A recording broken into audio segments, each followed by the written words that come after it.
Hey folks, this is Jake with Seattle Coffee Gear, and today I'm going to be sharing some quick tips for the Breville Bambino Pro. So the first thing is, and we get this question asked quite a lot, is where to find the steam tip tool, the cleaning tool for the steam tip. Now it's not super obvious when you unbox the machine, and it's actually going to be located underneath the water tank, and there's a little slot here just made for that tool, what you'd be using to clean the tip every so often of the Bambino. It's not super obvious, it's not called out in the manual, so we do get this question quite a lot. So that's going to be the first thing, right when you get your machine, you're going to want to go ahead and pull that out, or just mark its location and remember it for next time. Just going to go ahead and put that right back in.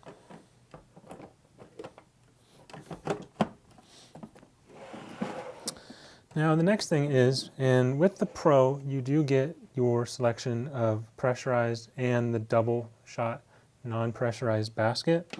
Now at first when you're getting used to the machine, I would definitely suggest using the pressurized basket to get a more even extraction, an easier time with extraction. But as soon as you're ready for the double shot non-pressurized basket, there's a few things that I suggest that will make your life a little bit easier. So first things first, when you take out your basket in the stainless steel portafilter, not the low profile portafilter, but the spouted portafilter here, you're going to notice that there is black plastic in here, which is simply to divert the flow of espresso more evenly into the spouts. Now, a lot of people don't like plastic when it comes to brewing espresso or coffee, and they try to remove as much plastic as you can. And all this does is take flow and put it into the spouts a little bit more evenly. If you want to take that out, you can, and I would recommend it just to get less plastic in there.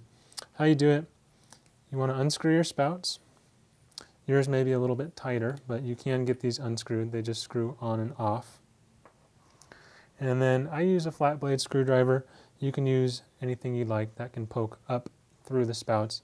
But you can see the two plastic notches for this black piece of plastic, and with your hand over the portafilter so that it doesn't fall out, just go ahead and pop that out. And be really careful in case the screwdriver does slip, but there's that piece of plastic, and then you can replace your basket and you should be good to go. Then you want to replace your spout, and then just tighten that down until it's nice and even. And you remove the piece of plastic, which diverts flow, and now you have a fully stainless steel portafilter ready to go. Next tip that I have for you is to go along with the auto steaming system on the Bambino. We get a lot of people asking a few questions and having a few issues with the auto steaming, and this will hopefully make it just a little bit easier. So when it says keep dry on there, you really do need to keep this as dry as possible. There are a number of sensors in here that detect the temperature in your steaming pitcher, and if this is wet at all, or if it gets really, really soaked, it's going to cause you problems moving forward. So as much as possible, you're going to want to go ahead and keep this dry.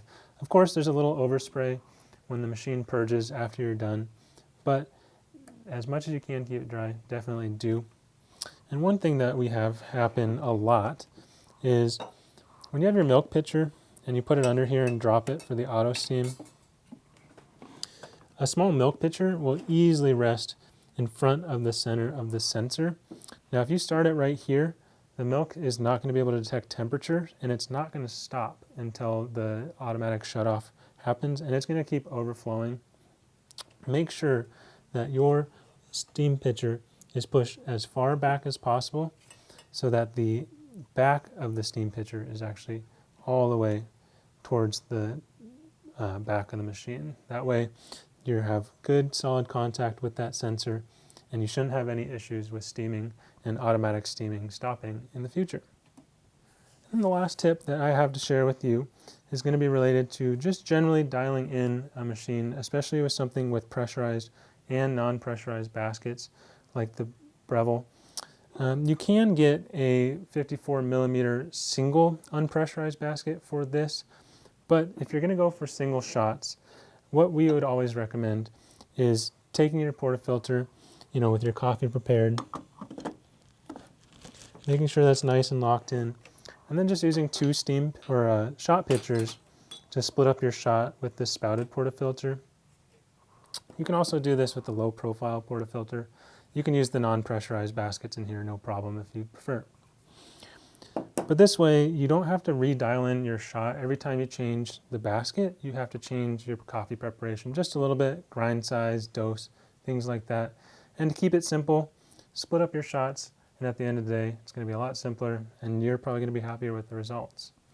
So those are just my quick tips and tricks on the Breville Bambino Pro.